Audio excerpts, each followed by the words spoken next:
Chandu, the magician.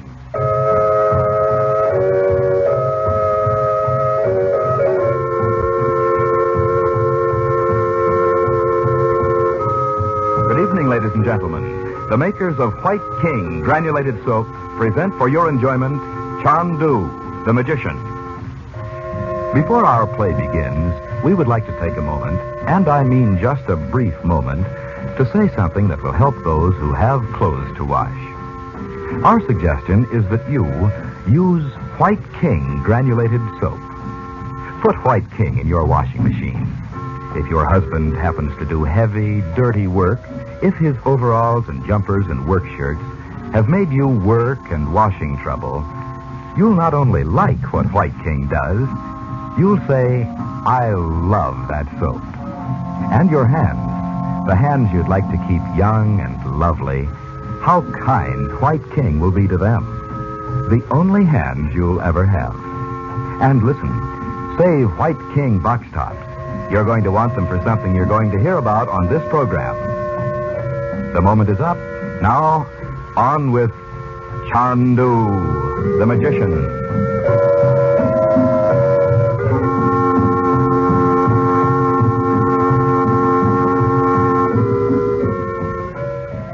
In Alexandria, Egypt, Frank Chandler, known in the Far East as Chandu, his sister Dorothy Regent, and her 2 children have escaped from an Arab who had locked them in an upper room of his shop.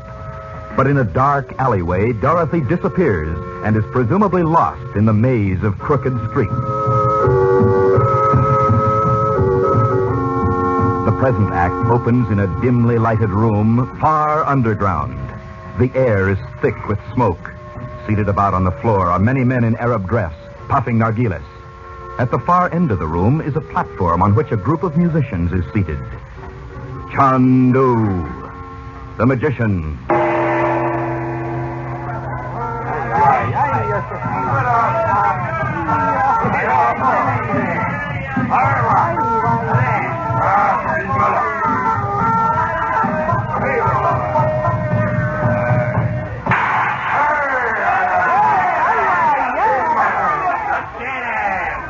For Pete's sake, what is this place, Uncle Frank? How'd we get here anyway? Bob, remember you promised to ask no questions. Okay.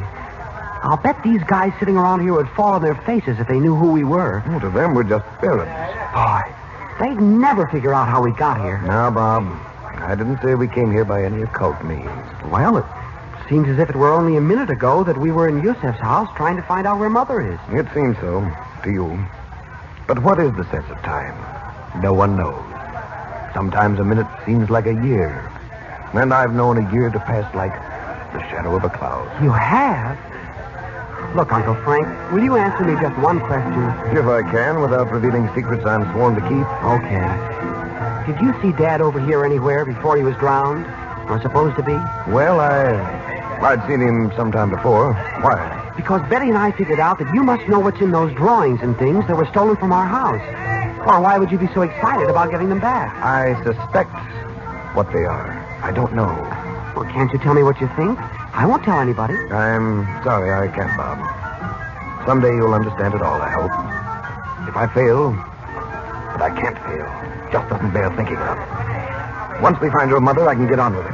Well, I don't see what makes you think Mom's down here. I don't see any women. I think she is, and I have good reason to think so. You can't ask about her, can you? Say, do you understand what those guys are saying? Not yet.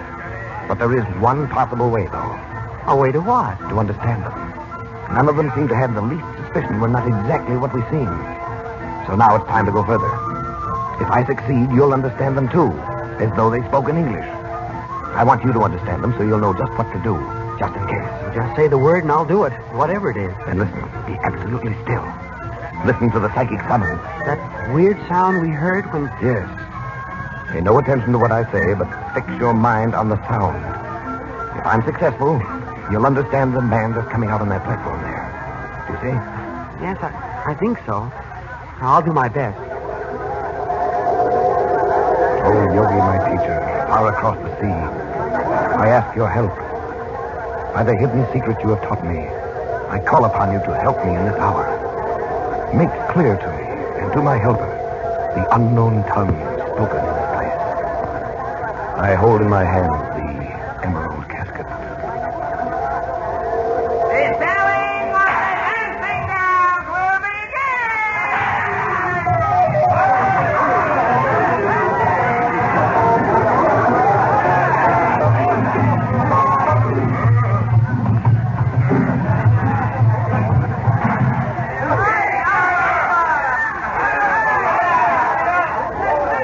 Mom, did you understand what he said? He did. Well, it sounds just like English to me. I thought he said the selling of the dancing girls will begin. He did. And I'm right. The power is mine. Brother. Well, now what? I bring before you Natasha, with skin like silk and eyes like strawberries. Her voice is the voice of the nesting bird. Her hands are the caress of the perfume breeze in the garden of paradise. Is he really selling that girl? Not exactly. It amounts to the same thing. What do you mean? Well, there's always a market for dancing girls, for cafes and so on, all over the Near East. A man like that gathers them up, promises them they'll make a fortune, and then, well, it amounts to selling them. Oh, but she's just a kid. Look at her. She looks scared to death. Now, Bob, I know how you feel. But it's the way things are done, and we can't change it. We've got to get your mother out of here. Make even a little disturbance, and these fellows will be on us like hornets. Okay. Only what if... Whose will she be, this maiden? Beautiful as the dawn. She dances like pomegranate blossoms in the sun. Offer me what you will. 1 Egyptian pound. 2, 3 pounds. 4 pounds. 4. She is yours after She doesn't look any older than Betty. Are you really going to let him have her, that fat old guy? I tell you, we can't help it, Bob. This goes on all the time. And we've got to find your mother. If for you, my masters, is another. Older this one, but see. She is white as the dove's wing. She has golden hair. I see her tiny feet, and her eyes are blue as the garment of icing. How much will you give? That's Mother, here we are. Oh, now you've done it, Bob. This way, up to the platform. Out of my way. Here we are, Doc. Doc. Oh, Bobby. Here, hold on a minute. How will we ever get out of this place? Through here. Up the stairs beyond the archway. It's not part of the street. Come on, Doc. Oh, why, where's Bob? Right behind you. I couldn't let that fat old droop have her. Have who? That girl, Natasha. I grabbed her away from him. Oh, come on, Natasha. There comes Abdel, or whatever his name is, and brother, is he mad. Oh,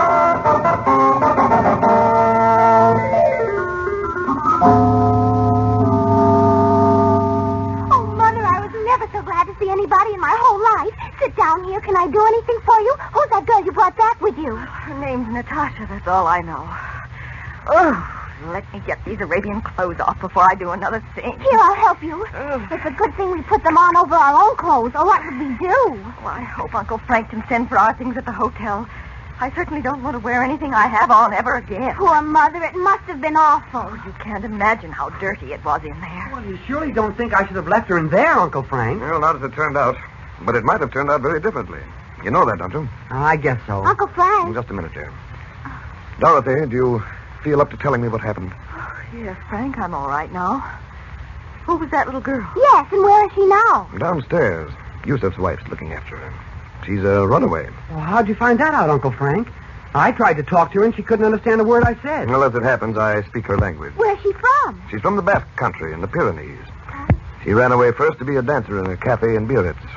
And then someone told her she could make more money here and redeem the family fortunes. Poor little thing. She doesn't look any older than Betty. She isn't. What in the world will we do with her, Frank? I'll put her on a boat, send her home. And that reminds me, I'll have to see about our luggage. It's at the railway station. It is. Well, had you forgotten we were going to Cairo this evening? I'd forgotten it, too. Oh, was it only this afternoon we went to that shop? Yes, it was, Mother. I must know what happened to you, Dot. Because we may have to start for Cairo in the morning. Oh, I don't mind talking about it now that it's over. If it is over. Bob, you big goose. She doesn't have to know about that. About what? What's happened now? Nothing that matters now, Dot. Yusuf said you ran away from those two Arabs who pulled you into that doorway. I did, but of course after I'd turned the first corner, I was hopelessly lost. Those streets. And in those Arabian clothes, too. But how did you get into that underground slave-selling room where we found you? Well, I decided I'd walk into the best-looking cafe I saw and ask for someone who spoke English. Mm-hmm. And that's what I did. Oh, that's using the old bean. A huge Arab came up to me at once. Did he understand you, Mom? Yes, he seemed to. But suddenly he said something to another man sitting there on a rug, and that one asked my name. What did you say? Why, I told him, of course. Dorothy.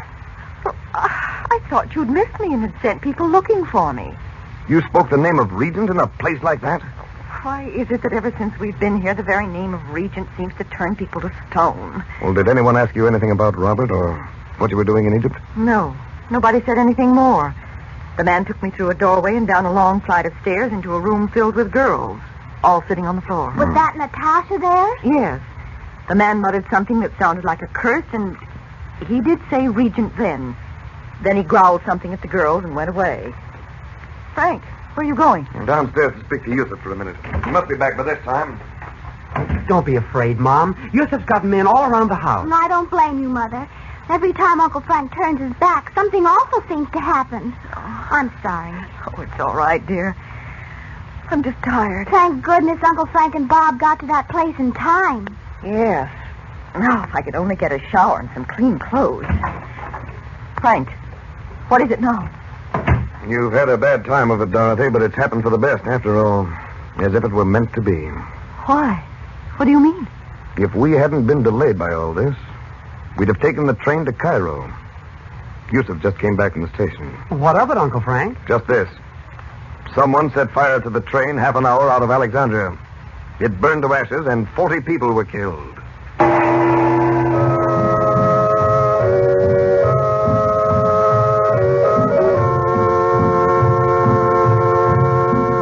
Before our program started this evening, we told you how wonderfully easy White King made the washing of heavy clothes like overalls and work shirts in your washing machine. I wonder if that might have given you the idea White King was only for the heavy washing you have to do. Why, of course, that isn't so. Say, your finest tablecloths and napkins, your daintiest lingerie, the fragile and lovely things you have to wash.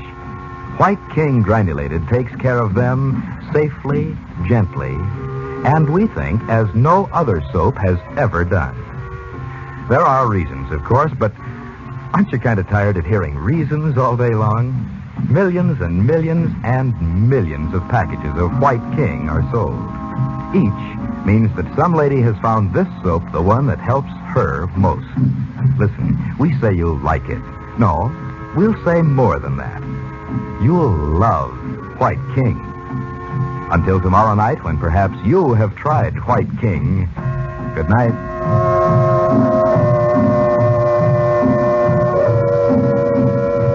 Chandu the Magician is written by Vera Oldham. The makers of White King invite you to listen tomorrow at this time when the story resumes. Chandu the Magician.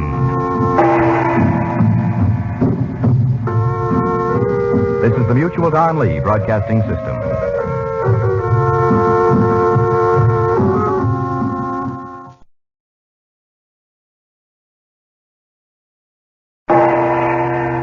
Chandu, the Magician.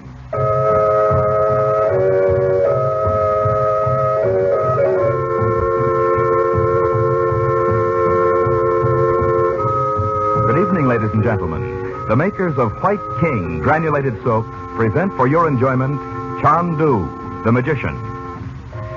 Before our play begins, we would like to take a moment, and I mean just a brief moment, to say something that will help those who have clothes to wash. Our suggestion is that you use White King Granulated Soap. Put White King in your washing machine. If your husband happens to do heavy, dirty work, if his overalls and jumpers and work shirts have made you work and washing trouble, you'll not only like what White King does, you'll say, I love that soap. And your hands, the hands you'd like to keep young and lovely, how kind White King will be to them. The only hands you'll ever have. And listen, save White King box tops. You're going to want them for something you're going to hear about on this program. The moment is up. Now, on with Chandu, the magician.